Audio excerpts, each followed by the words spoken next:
რას ნიშნავს გამოთქმა ადამიანმა სული მიყიდა ეშმაკს? მოგესალმებით ძვირფასო სულო. დღეს გეპატიჟები ერთ ძალიან ღრმა და ხშირად არასწორად გაგებულ თემაზე სასაუბროთ. ფრაზა, რომელიც საუკუნეების განმავლობაში შიშს, დანაშაულის განცდას და მორჩილებას თესავდა ადამიანებში, ადამიანმა სული მიყიდა ეშმაკს. არის ეს? მაგრამ მართლა შესაძლებელია ეს? შეიძლება კი ღვთაებრივი მარადიული სული გაიყიდოს? თუ ეს კიდევ ერთი პროგრამაა, შექმნილი ადამიანის შიშით სამართავად. მოდით ერთად შევხედოთ ამ თემას ცნობიერების უფრო ფართო, თავისუფალ და სიყვარულით სავსე პერსპექტივიდან. პირველ რიგში დავუსვათ საკუთარ თავს გულწრფელი შეკითხვა. რა არის სული? სული არ არის ნივთი, სული არ არის საკუთრება. სული არ ეკუთვნის არც რელიგიას, არც სისტემას და არც მით უმეტეს ეშმაკს. სული არის ღვთაებრივი ნაპერწკალი, წყარო, რომელიც თავად ღმერთის უნივერსალური ცნობიერების გაგრძელებაა და რაც ღვთაებრივია, არ იყიდება, არ იკარგება და არც ნადგურდება არასდროს.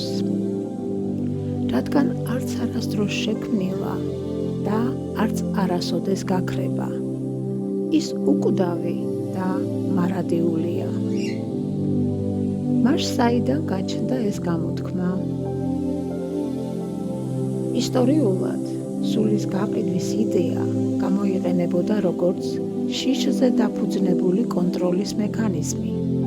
თუ ადამიანი განსხვავებულად ფიქრობდა, სისტემას არ ემორჩილებოდა, ძალაუფლებას ფლობდა, ან უბრალოდ თავის გზას მიჰყვებოდა, მას მარტივად აკრავდნენ იარლიხს, მან სული ეშმაკს მიყიდა. მაგრამ სინამდვილეში ეს უფრო მეტაფორაა, ვიდრე რეალობა. როდესაც ადამიანი მოქმედებს ეგოსგან, შიშისგან, სიხარბისგან ძალაუფლების წყურვილით, ეს არ არის სულის გაყიდვა. ეს არის ცნობიერების დროებითი დავიწყება. და დავიწყება ყოველთვის შეგცევადია. ახლა ყველაზე მნიშვნელოვან კითხვას შევეხოთ. თუ ადამიანი ამ ცხოვრებაში უარყოფით როლს ასრულებს, ეს ნიშნავს, რომ მან სული დაკარგა? არა ძვირფასო, ეს ასე არ არის. ეს ნიშნავს, რომ სული გამოცდილებას აგროვებს. მას ასეთი როლი აქვს ამ კონკრეტულ განხორციელებაში. სული სხვადასხვა ინკარნაციაში თამაშობს სხვადასხვა როლს.